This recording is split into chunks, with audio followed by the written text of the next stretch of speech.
Something significant, something powerful has just shifted in the financial system. So let's break down exactly what just happened and, more importantly, why it matters. At its core, this is really a story about power and control over the entire economy. And it's a shift that has Wall Street and really anyone paying attention on high alert.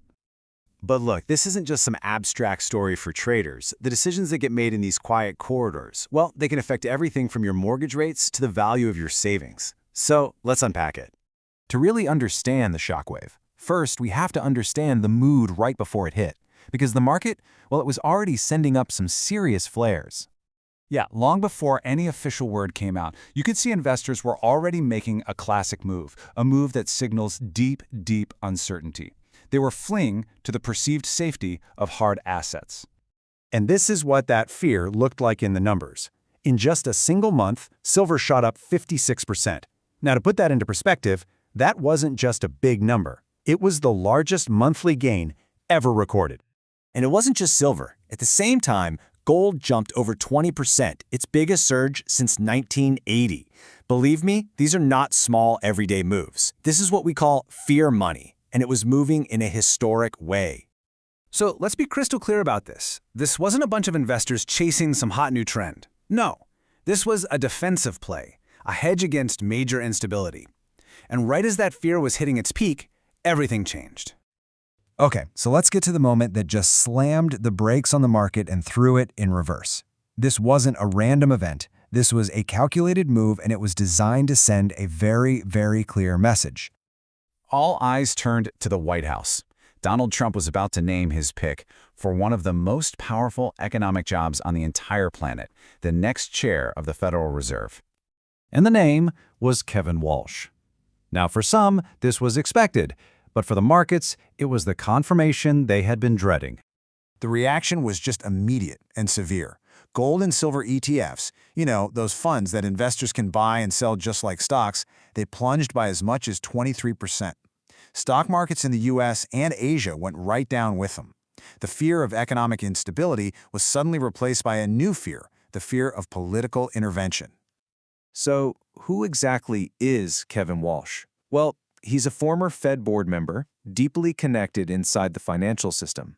But the key detail here, the one thing that really triggered that massive market sell-off, is the perception that he'd be willing to cut interest rates aggressively. And that's something President Trump had been publicly demanding for years. And this, right here, brings us to the real story. See, this nomination isn't just about one person. It's the latest shot fired in a long, drawn-out battle for control over the U.S. economy. For years now, there's been this very public, very intense feud between President Trump and the current Fed chair, Jerome Powell.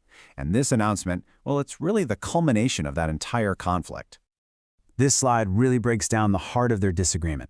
On one side, you have Jerome Powell and the Fed. Their priority is stability. They want to prevent runaway inflation, so they aim for a higher interest rate, around 3.5%. Now, that can slow the economy down, but it protects the value of your money. On the other side, you have the White House. They want to stimulate growth, now with a much lower target of 1%. That can boost markets and jobs in the short term, but it risks letting inflation get completely out of control. This isn't just some small policy tweak, it's a fundamental fight over which direction the economy should go. The pressure on Powell has been just immense. We're talking public attacks, constant demands to slash interest rates, and even a criminal investigation by the Justice Department into renovations at the Fed's headquarters. A lot of critics saw that as a pretty clear political pressure tactic. Now here's the thing. By law, the president can't just fire a Fed chair. But by announcing a replacement months before Powell's term is even officially over, Trump sent this unmistakable signal to both Powell and the markets. And the message was simple: your time is over.